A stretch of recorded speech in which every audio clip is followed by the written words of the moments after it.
காட்சிகள் இந்த மாதிரி பாஜகவை நோக்கி இருக்கக்கூடிய சூழல்ல நேற்றைய காட்சிகள் பாமகவை நோக்கி இருந்தது.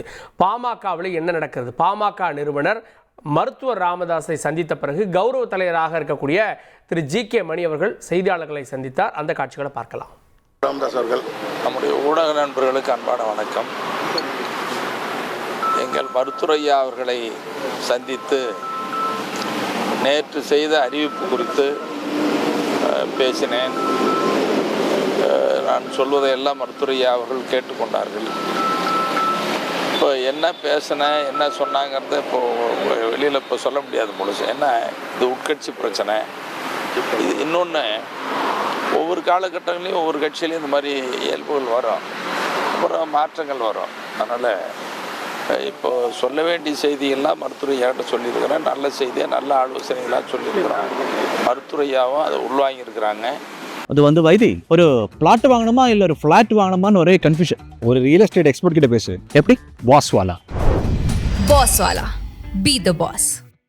என்ன பேசுனாங்கிறது மட்டும் வெளியில் இப்போ சொல்லக்கூடாது, உட்கட்சி பிரச்சனைங்கிறதுனால. ஒன்று மட்டும் எனக்கு நம்பிக்கை இருக்குது. என்ன நம்பிக்கைன்னா, ஒற்றுமையாக இருந்து செயல்படும் பாட்டாளி மக்கள் கட்சி மீண்டும் வலிமையாகுங்கிற அந்த நம்பிக்கை இருக்குது. ஒவ்வொரு கட்சியில் இதை நடக்கிறது சில காலகட்டங்களில் எதிர்பாராத விதமாக நடந்திருக்கு. பாட்டாளி மக்கள் கட்சிக்கு ஒரு தனித்தன்மை இருக்குது தமிழ்நாட்டில். அந்த தனித்தன்மையை நாங்கள் கட்டாயம் இழக்க மாட்டோம். ஒற்றுமையாக இருந்து செயல்படுறதுக்கு உண்டான எல்லா முயற்சிகளையும் மேற்கொள்வோம். அது நடக்குங்கிற நம்பிக்கை இருக்குது. மீண்டும் எல்லாம் ஒன்றா சேர்ந்து செயல்படுவோம்.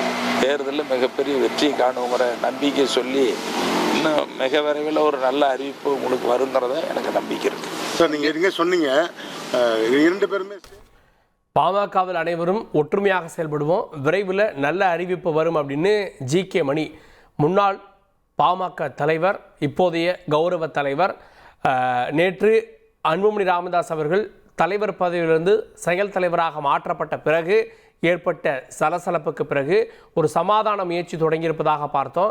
அந்த சமாதான முயற்சியில் நிறைய விஷயங்கள் நாங்கள் சொல்லியிருக்கோம். அதை மருத்துவர் ராமதாஸ் அவர்கள் கேட்டிருக்கிறார்.